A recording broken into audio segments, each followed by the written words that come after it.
Okay, so let's continue the topic we were discussing last week, which is process synchronization. So I'll start with a 5-minute recap. Uh, so you might remember that after the regular class on Thursday, I took a makeup class for the Wednesday class that we missed on Friday, and the recording is already up on the Teams. So this is what we have discussed till now on process synchronization. We have understood what the problem is, like why at all we need to synchronize among processes. So we specifically discussed this race condition through a producer-consumer problem. However, race conditions can arise in many other problems also. Basically, when multiple processes or multiple threads are updating the same shared data structures, there some undesirable conditions can arise because of two reasons. One, when we write maybe one statement in a high level language, actually that can be translated into multiple statements in an assembly language or machine language. That's one reason. And second reason is it's not under your control as a programmer when your process will be swapped out of the CPU and some other process be allocated. So just for, I mean, maybe you have just written a particular memory variable, say x plus plus. This can get translated to read x from memory to a register, increment the value in the register, write back the register value to memory. And in between these three operations, your process can get deallocated from the CPU, right? And the other process which comes in, maybe that is also accessing X. So then there can be an inconsistent state, like one process wanted to, or so the initial value of X was 4, one process read it and increased it to 5, but before it could write back that 5 value to memory, it was deallocated. So the other process comes and still sees 4, and so on. Right? So this is called a rest condition, or more technically, this is called a critical section problem. That means we want to have a particular section in a process where some critical operations will be done, specifically uh, updating shared variables or data structures. So those such operations will be grouped in a critical section, and we need to protect this critical section. That means we need to ensure several properties, one of which is that only one process should be allowed to execute in its critical section. So even if, say, one process has started executing its critical section, another process which is cooperating with this should not be allowed to enter its critical section, right? And this happens even if one process is swapped out. So for example, suppose P1 and P2 are two cooperating processes. That means they update the same shared data structures. So P1 started updating those data structures. That means P1 entered its critical section. After some time, P1 was deallocated from the CPU and P2 was allocated the CPU. Even now, P2 should not be allowed to enter its critical section. Okay, so that is the critical section problem. And additionally, there are some other requirements like bounded wait and so on. What I told just now is mutual exclusion. We have also discussed some other requirements like bounded wait, etc., or progress. And then we started discussing some solutions to this critical section problem. Specifically, we studied a software solution, which is Peterson's algorithm. And we also discussed why this is not enough in modern multi-processor architectures. So in modern architectures, often execution of instructions happen out of order. This, I guess, you know from your Koa knowledge, like due to issues like pipelining and all, out of order execution can happen. And we actually discussed how Peterson's algorithm is not enough in such situations. And therefore, we have started discussing some hardware solutions. That means some specific instructions provided by an architecture which are atomic. That means either it will be happen or not. And we discussed these two, test and set and compare and swap. So like test and set actually does two operations. You tests a particular, say, memory location, and if found, say 0, it sets it. Okay, I should not say if found 0, it sets it.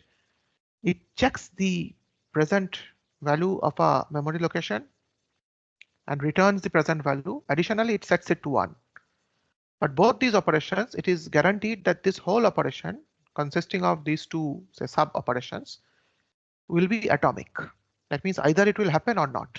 It cannot happen that you check the value, but then before updating, your process gets deallocated from the CPU. It is guaranteed this won't happen. These are atomic instructions. So we have checked these two. Now we will proceed to see some other kinds of solutions to critical section problem. At this point, do you have any questions from what we discussed last week?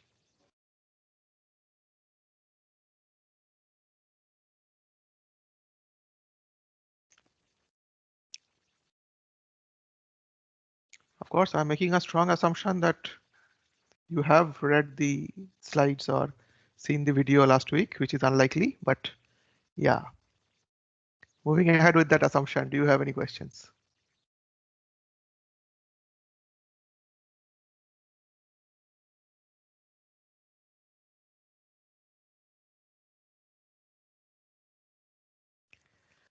Okay, forget it. Yeah, it's enough to study them before the next class test. Let's go ahead. So we will start discussing another solution to critical section problem, which is called mutex locks. So actually, last week in some class, one of you actually mentioned that can't we lock the shared data structures before updating them? And yes, that is the idea actually. You get some lock to the data structure. So let's see. So the previous hardware-based solutions that we discussed, like test and set or compare and swap, they are kind of complicated and they are generally inaccessible to application programmers. So remember when we were discussing those, we specifically told that these are hardware instructions. So as an application programmer who is writing, say, programs in a high-level language, those are difficult to directly access. Therefore, the OS designers have built some software tools to solve the critical section problem. A simplest such tool is mutex lock. So this is essentially a lock which you will first acquire before entering the critical section and then release the lock when your process is done with the critical section. Right? So let's see an example. So this is a simple example. So this one. So before entering your critical section, you will just acquire the lock. And after you have finished with your critical section, you will release the lock. As simple as that.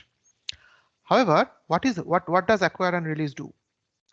One guarantee that the system should give us is that they should be atomic. Right? So acquire lock and release lock should be atomic. And what can acquire and release look like intuitively is what is given here. This is acquire and this is release. So acquire would say that while the lock is not available, you don't do anything. So right, so basically an empty loop kind of thing. And if it is available, then set available equal to false. So basically this available equal to false will be seen by other methods or other processes which try to acquire the same lock.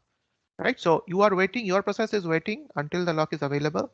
And if it is available, it is setting it to false. Right. Now, okay, and this is about acquiring a lock. And release is simple, just set available equal to true. Fine, so as simple as that. But now again, this is the same situation which we also saw last week, and actually there was a question that while not available, you are not doing anything. That means what? This process is continually executing this while loop. Right? It's checking whether it's available or not. If not, again check the same thing and so on. Right? This is typically called busy waiting. That means as long as the lock is busy, the process will wait and it will continue doing this in a loop. Right? So this solution is correct. This is fine. If of course it has to be guaranteed that this whole operation is atomic. So that the OS will guarantee somehow using most possibly using some hardware atomic instructions. But in general, so this part is atomic. Okay. So this is correct. This will help you to solve your critical section problem. But this is inefficient. And why is this inefficient? So specifically, I mean the busy wait. So this loop, this is inefficient. Why?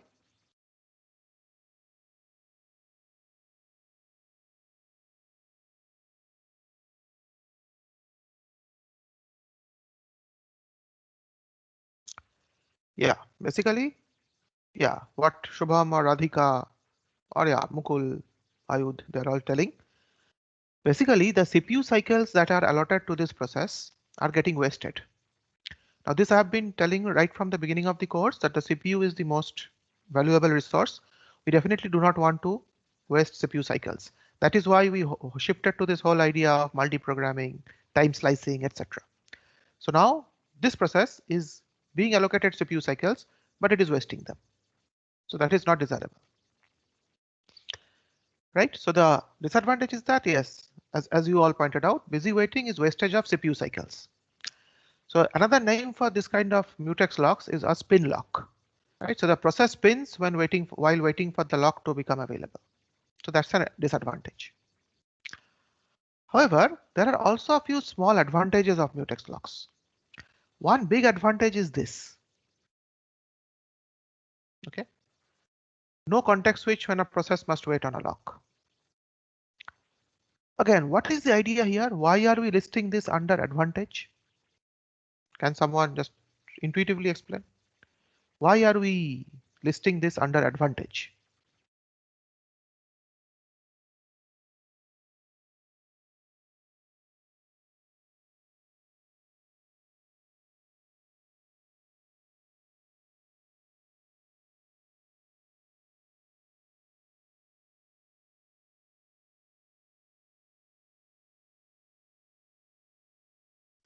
Yes, what Pankaj said. So think of two alternatives. Alternative one is busy waiting. So a process is allocated the CPU. It checks the lock, find it's unavailable. It goes on spin lock. I mean, busy waiting. And as long as its time slice is there. Alternative two is the moment it sees that the lock is not available, it kinds of gives up the CPU. So then what happens? A context switch should happen. That means again the kernel has to come possibly and the scheduler has to run and decide which other process. So so you know that there is an overhead associated with context switch. So the state of this process needs to be saved, some other process needs to be loaded and so on. So it's basically a trade-off, like what is more inefficient or what is less inefficient? Um, Busy waiting or this context switch overhead? And it depends, as in often if the lock is expected to be held for a short time, often busy waiting can be the less advantageous thing. Sorry, less inefficient. Right. So it is what I mean is there is a trade-off. I hope you understand trade-off between spin lock and or context switch overhead. So often which way the trade-off should be is often decided based on or is often depends on for how long will the lock be held. If a lock is held for a short time interval, sometimes even spin lock may be less of an overhead than again doing a context switch. Also, spin locks are kind of more applicable on multiprocessor systems where one thread can spin on one processor while another thread performs its critical section on another processor. Okay. Okay, I see a few questions. Shubham is asking, the process will not start executing immediately after the lock is released if context switch happens, right? I'm not sure I understand the question. So Shubham, can you unmute yourself? Sir, I'm asking like suppose we are allowed to switch the context while the current process is waiting on a lock, and then suppose it switched the context and now the process is pushed into the ready queue and it is quite far behind compared to No, that wait, wait. situation. How can it be pushed? No, wait. So the process is waiting for the lock. Yes. It sees that the lock is not available, and then you are saying that it will be swapped Oh, out. I Okay. understood. It will not be pushed Yeah, in the ready queue, right? exactly. It won't be pushed in the ready queue. Okay. Okay. Okay, Dhrumil has a question. If the process is always checking and doing no work, then anyways a context switch will have to happen after each time slice. Of course, after the time slice, a context switch will happen. But the question is whether this time slice happens even for the very first time the lock is checked and it is found to be not available. Will there immediately be a context switch? That's the question. As in, or you should allow this process to at least stay on the processor for its time slice. Okay, so that's the question. Of course, after the time slice, there will be a context switch. Fine. So again, the key point is this. So if the lock is expected to be held for a much smaller time than the time slice allotted to a process, then busy waiting actually might be more advantageous instead of going for another context switch. Okay. Fine. Any other question?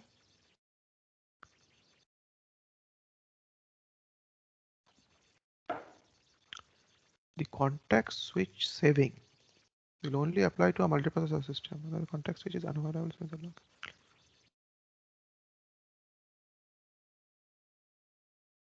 Again, Srihash, I did not understand. Sir, basically we're listing that we're saving one context switch under the advantages, right, for a spin lock. But if we're considering only a single processor system, until this process gives up the CPU and the process holding the lock releases it, that means we have to still do the context switch. Only then we're actually getting the lock released, right? On a multiprocessor system, however, in case one process is in spin lock on one core and another process which holds the lock releases it, then the current process can directly get the critical section without being context switched out, basically. Yes. In a multiprocessor system, it can happen that as a process is waiting for a lock, some other process running on another processor releases it. It can happen. But again, in this course, we are considering mainly uniprocessor systems. Therefore, suppose process P1 has acquired the lock, but it is now deallocated from the CPU and P2 is running. P2 cannot get the lock until at some later point P1 is again allocated the CPU and then it releases the lock. Yeah, so what Shreya has pointed out is true. Okay, let me proceed. If you have any questions, you can write. Let me proceed. Okay, so this is about mutex locks. So mutex locks actually, again, just to make sure, I mean, the test and set, etc., which we discussed last class, they are mainly hardware instructions. And from writing a program, it's difficult to actually invoke those hardware instructions directly. However, mutex locks are much closer to the programming interface. So you can actually acquire a lock. And that is exactly what happens with threads. So this is, let me just introduce a few functions, which if you remember the pthread library that we discussed in our last topic, as in previous topic, when we were discussing threads, we discussed the pthread library. So I'll just point out a few extra functions of that pthread library, which allows you to deal with mutex locks. However, I'm not going to explain the details of these functions. You can look up man pages or web resources to understand. So basically the pthread library gives us functions to use a mutex lock. So this pthread mutex init, this is how you create a lock or initiate a lock. Then you can lock it using pthread mutex lock. You can unlock it using pthread mutex unlock, and you can destroy it using pthread mutex destroy. This is the variable type of a mutex lock, pthread mutex t. It's actually a structure. If you are interested, you can look up the details. So let's just see an example. See, this is how a typical threading program, a thread-based program, which uses a lock can look like. So you first declare this pthread mutex t variable, say lock, and then you initialize it, right? So pthread mutex init, you initialize it. Here we are passing the argument null. Look up details about what this argument means, what other values you can set, etc. So once you have this lock initialized, then you can actually lock it and then go for the critical section. And after finishing, you can unlock it. Okay. And at the end of the program, you destroy the lock.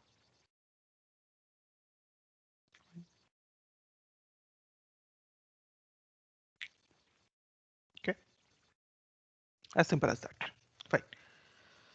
So this was our discussion on mutex locks. Now we will move to another mechanism which will, another mechanism for solving the critical section problem, which is possibly the most popular for programmers. So, while programming, while writing programs, this is possibly what we are going to discuss now, semaphores. These are possibly the most frequently used uh, mechanism to handle the critical section problem. So let's understand semaphores. So a semaphore is a synchronization tool that provides more sophisticated ways than mutex locks for processors to synchronize their activities. So actually, as we go on at this discussion, you will see that mutex locks can only be used for gaining access to a critical section. That means mutex locks can be used only for gaining exclusive access, as the name suggests. But semaphores are much more flexible and they can be used for a variety of purposes, some of which we will discuss as we go ahead. So basically, a semaphore is an integer variable, but with one important difference. Apart from initialization, it can be accessed only via two atomic or indivisible operations. What operations? Wait and signal. Often they are called P and V. This is historical reason, and there are many theories about why P and V.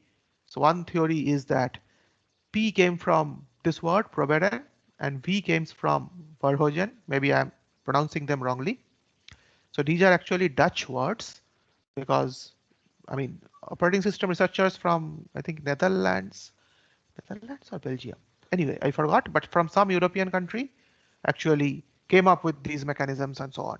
So they like Proberen and Verhoeven, they are, were terms in their language, and so they went ahead with P and V. But okay, the history part you can look it up, but let's leave that aside. Main thing to understand is semaphore is a special type of integer variable. So it's theoretically an integer variable, but you cannot divide it or you cannot multiply it. Only three operations are possible: initialization and this wait and signal, okay, or P on V. So let's see what they do. So the wait operation will try to decrease this integer value by 1. Okay, so this is wait. Very similar to what we saw for mutex lock, but we will change it soon. But for now, very similar to what we saw for mutex lock. So as long as this s value is less than equal to 0, it will wait, it will do busy wait, and then it will try to decrease the value of s by 1. On the other hand, signal will just try to increase the value of s by 1. Note that both this wait and signal must be atomic. Okay, so till now we have not discussed anything different on semaphores than what we discussed on mutex locks. So at this point, it may seem that semaphores are very similar to mutex locks. Or does it? Do you see a difference?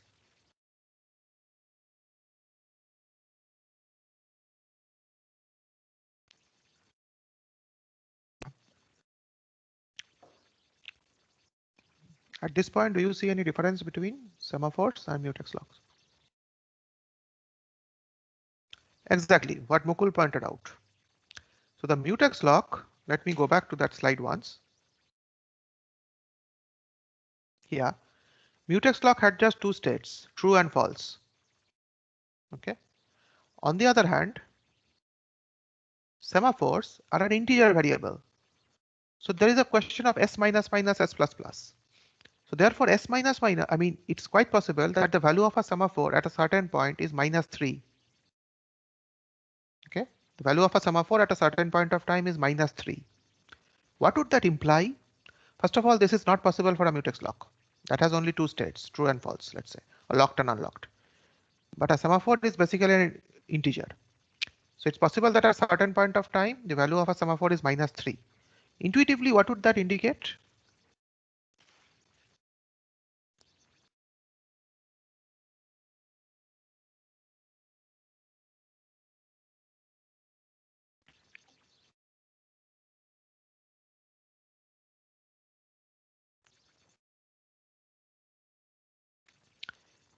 exactly what Mukul pointed out again. So intuitively, the value of a semaphore being -3 indicates that three processes or three threads are waiting to get this semaphore.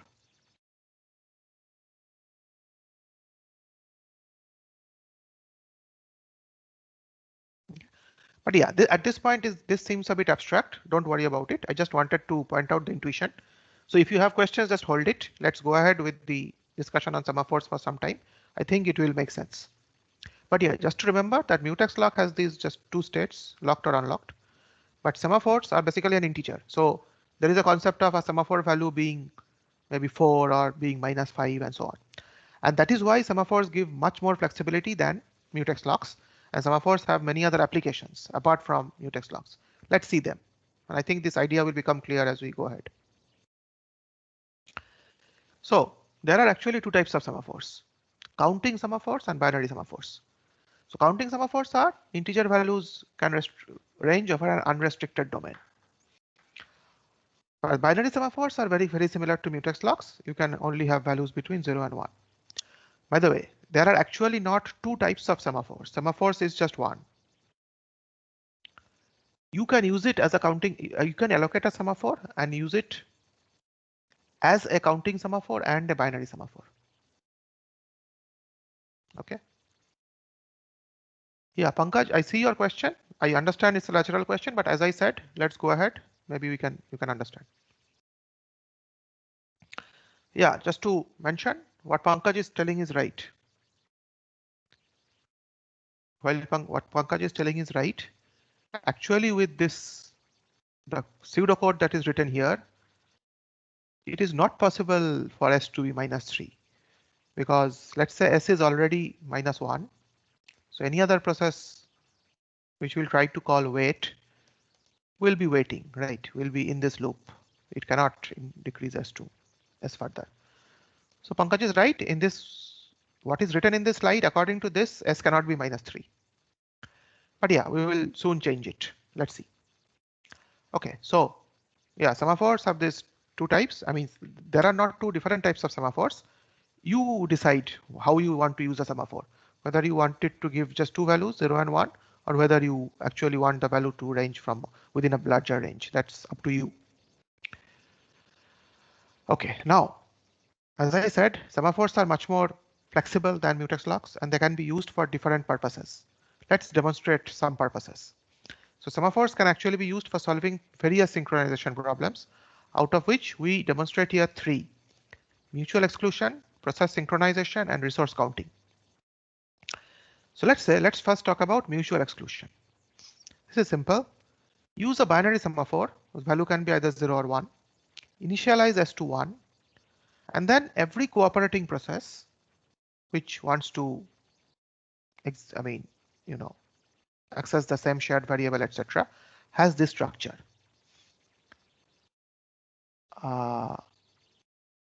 Before entering the critical section, this process makes a wait call. Once the process exits from this wait call, that means what? It has gained the semaphore, right? So going back to this definition, as long as the semaphore value is less than 0, less than equal to 0, the process will be busy waiting, and it will put S equal to -1.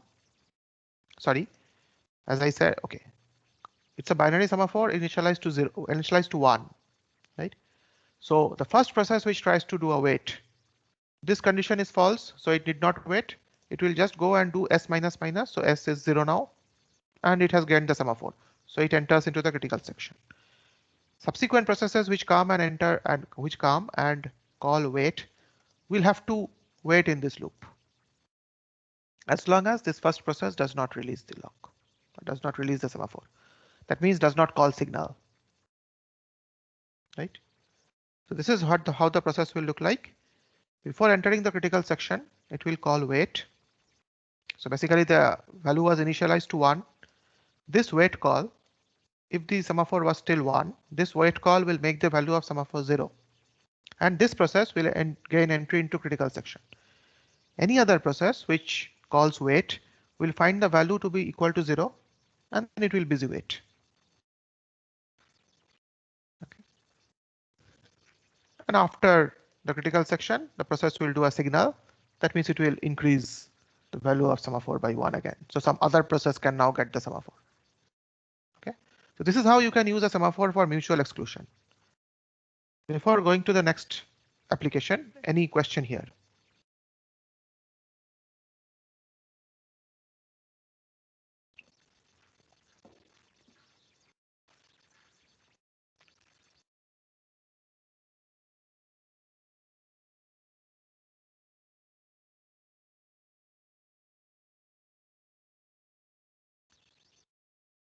Okay, let me proceed.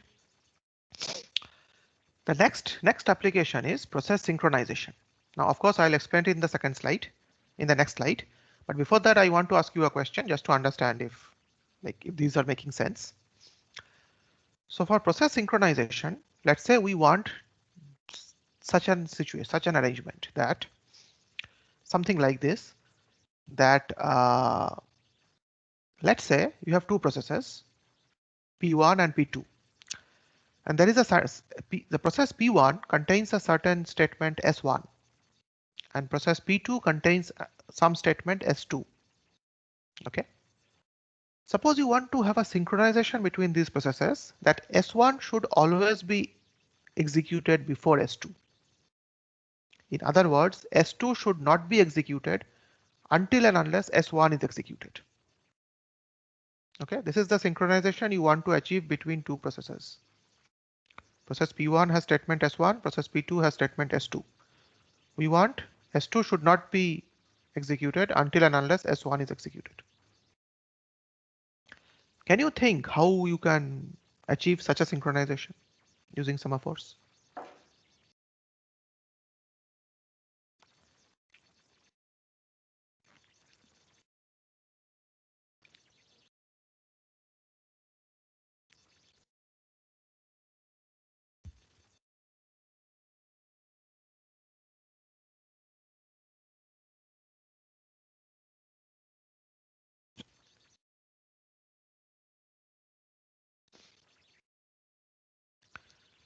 Yes, what Shubham said is correct. What Pankaj said, some common shared flag, okay, set to true.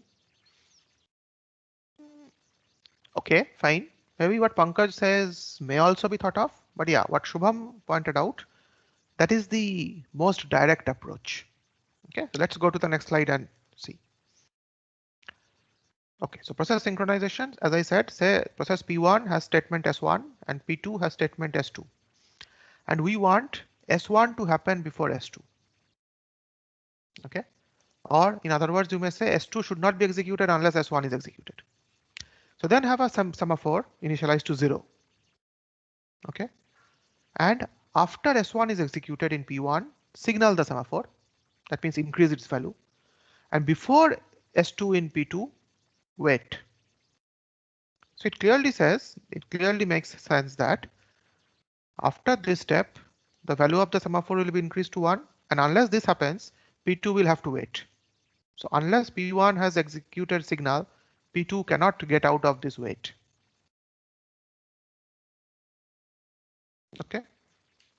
Is this understandable, or if you have any questions, ask.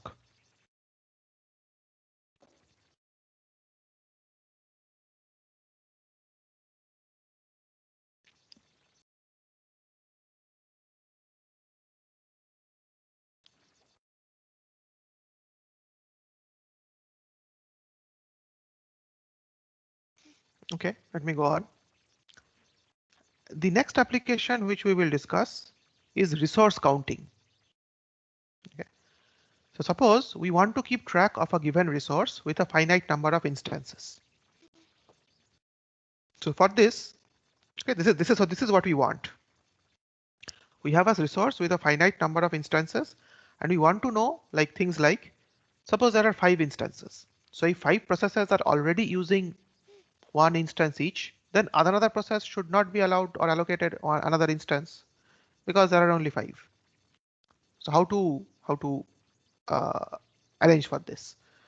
One simple way is a counting semaphore whose value can range over an unrestricted domain. So we initialize this counting semaphore to the number of instances available. Okay. So now each process that wishes to use an instance performs wait.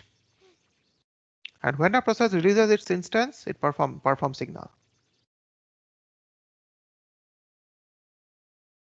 Okay. Right.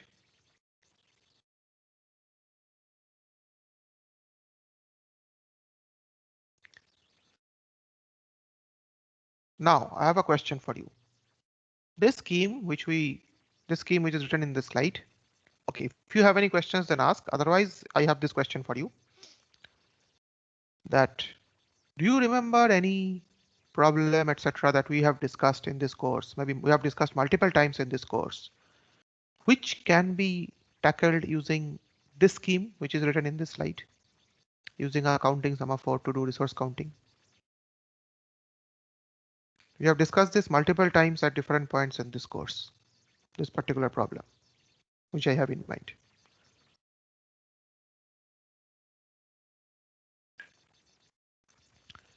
Garbage collection. Okay, first of all, I'm not sure what it means. Second, we have not discussed garbage collection in this course, right? It's quite possible that garbage collection can also be done using this scheme, but I mean, I'm specifically looking for a problem which we have discussed multiple times in this course.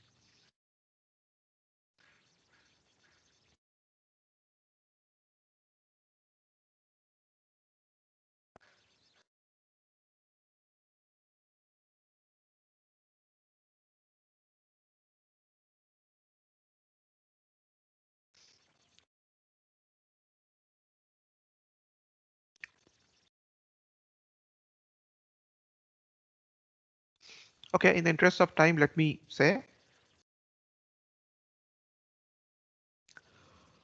Okay, Pankaj has a very interesting answer. The CPU as the resource. Wow. Okay, so using a semaphore to count the number of CPUs. Well, that's a very interesting answer. Theoretically, great answer, but practically, I'm not sure how this can be managed. Okay.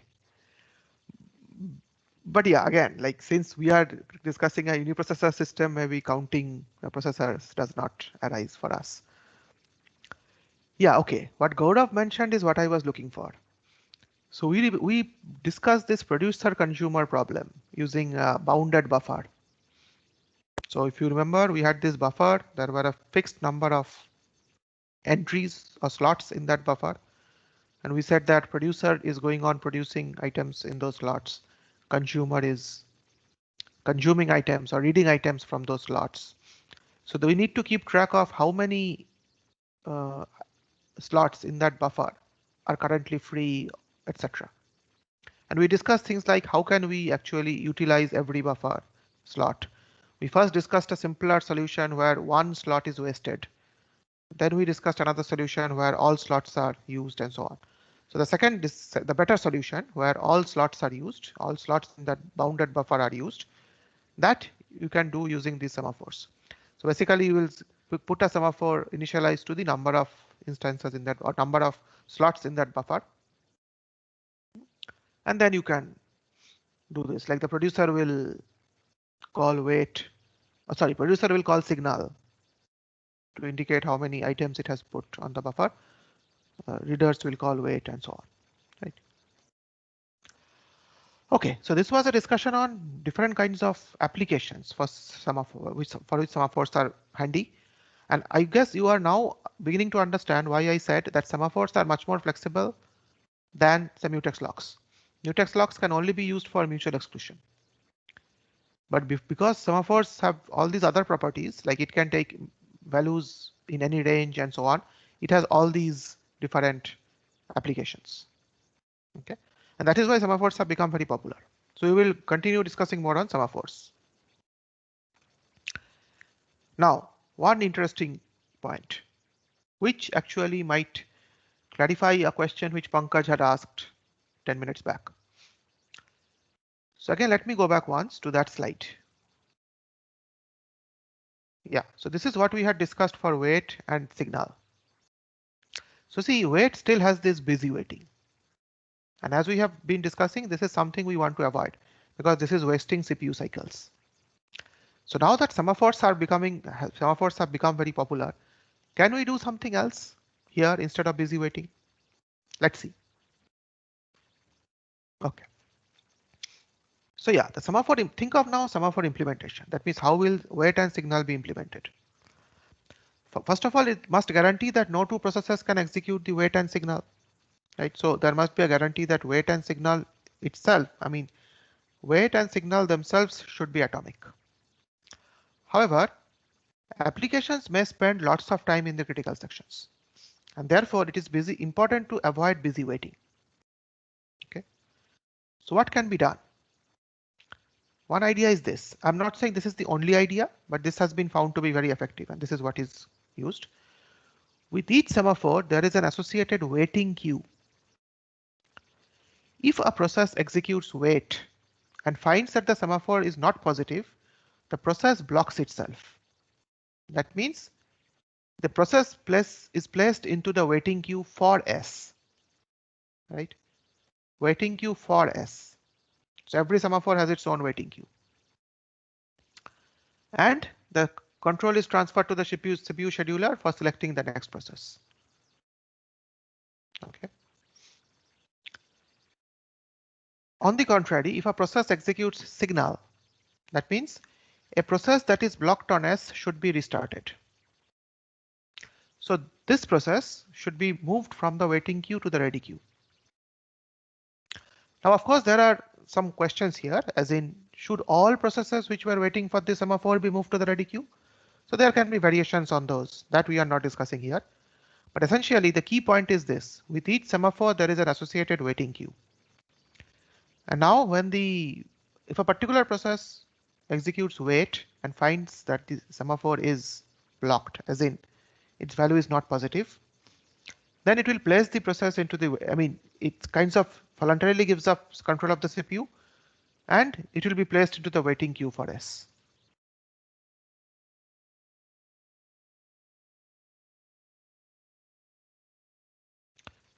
Yeah, so Shubham has pointed out, like maybe you are starting to see some correlations between lab assignments and what we are discussing.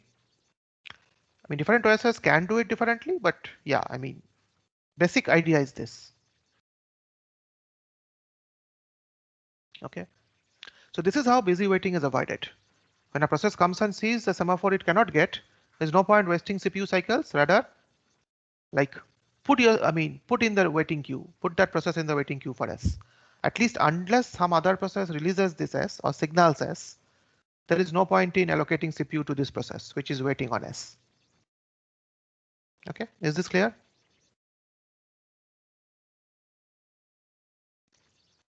So now, how will the semaphore look like? Now with no busy waiting, right? Now we are discussing alternate or better implementations for a semaphore with no busy waiting. So now you will see that every semaphore is not just an integer value. Rather, it has a value of type integer and a queue, like a pointer to the next record in the list. So I think all of us from our programming knowledge understand how a queue is maintained. So basically this is the head pointer of that queue or front pointer of that queue. And there are these two operations, block and wake up. Okay, so this is how a semaphore will actually look like. It will have an integer value and it will have this struct process pointer list. So this is the starting of the waiting queue for this semaphore. And there will be two operations, block and wake up. So block will place the process invoking the operation on the appropriate waiting queue, and wake up will remove one of the processes in the waiting queue and place it in the ready queue. So let's see the pseudocodes. Yeah. So now wait will look like this. The value of S would be reduced, and if the S value is less than 0, then this process will be added to the waiting queue for S. And then this process will block itself. Okay. Understand the differences between the previous implementation that we discussed involving busy wait and this one. right? And Pankaj, I think your question is now getting answered. How can even the value of S be -3? Okay, so you are right in that implementation which we discussed earlier, which involved a busy wait. The value of S could not have been -3. But actually, this is how semaphores are implemented, what we are showing in this slide. So now I hope it is clear why the value of a semaphore can be -3. So let me again repeat, and this is a point which you have to understand. So if you have any questions, ask. So here the value of S is first being reduced. And then if it is found that the value of S is less than 0, then this process is getting added to the waiting list for this semaphore, and the process is getting blocked. So see, there is no while loop here. There is no while loop here where you will do a busy lock or spin lock. There is no while loop here at all. Similarly, for signal, what is the issue? That the value is increased. And then if you see that the S value is less than or equal to 0, then you remove a process from P. I mean, one of the waiting processes. A process P from S list means one of the processes which was waiting for S. Then you have to wake up that process. Okay. Okay, so understand this, and if you have any questions, ask. Like I already see a question from Shomitra. Others also, if you have any question, ask. Okay, so Shomitra is asking, can't the semaphore value be positive? If yes, what does it signify in case of one resource? Okay, what does it signify completely depends on the application. Like, okay, first of all, Shomitra, let me tackle Shomitra's first question. Can't the semaphore value be positive? What do the others think? I think this question has already been answered in what we discussed in the last 10 minutes. So I'm asking you all, what do you think? Can the value of a semaphore be positive, like more than 0? Can it be 5?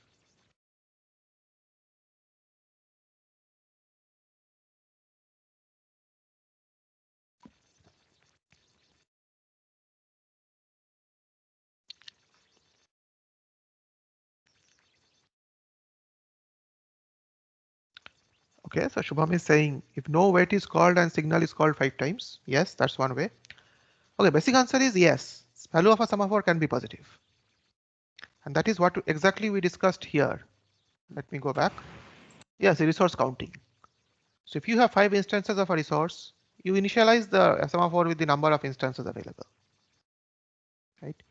So first part of the question by Shomitra, semaphore value can be positive. And typically semaphore value being positive indicates how many instances of that resource are available. But the important thing to understand now is that semaphore value can be negative also. It can be -3. And what does that imply? This is what the question I had asked in towards the start of today's class, and some of you had answered correctly. That usually when a value of a semaphore is -3, it means that 3 processes are waiting for the semaphore.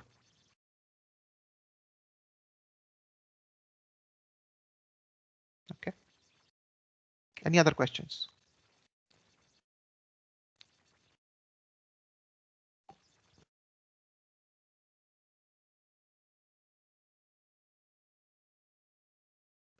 What is the next slide? Okay.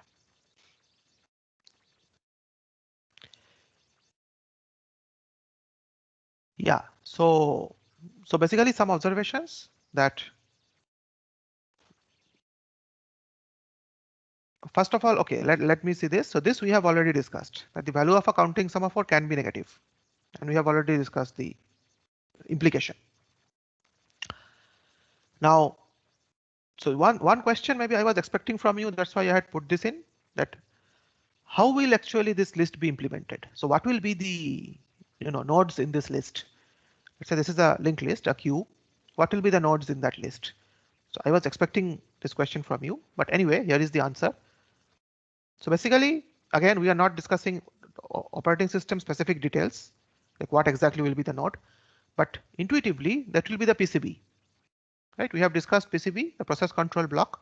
So basically it needs to be understood which processes are waiting for this process. I mean this semaphore, sorry.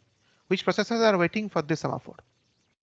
So then you can have a link field in the PCB, which will kind of be linked to the queue for this semaphore.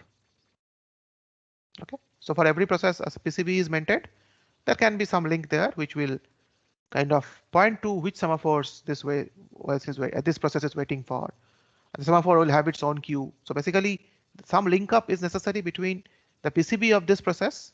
Say process P1 is waiting for semaphore S. So there should be some link up between the PCB of P1 and the waiting queue of S. Exactly how that is done, that we are not discussing in that detail, but I think you get the idea. Also, remember that in all that we are discussing, the wait and signal operations must execute atomically. This the OS, including the hardware, should provide. So most possibly the hardware will give some specific instructions like TAS or CAS, which we discussed in the previous class, like test and set or compare and swap. Possibly the hardware will provide such instructions, and somewhere in the lower level, these instructions will be used to ensure that wait and signal execute atomically. But at the programming level, when you are writing your program, you can just call wait and signal, assuming that they will be atomic. Okay. Okay, we'll stop here today. Any questions at this point?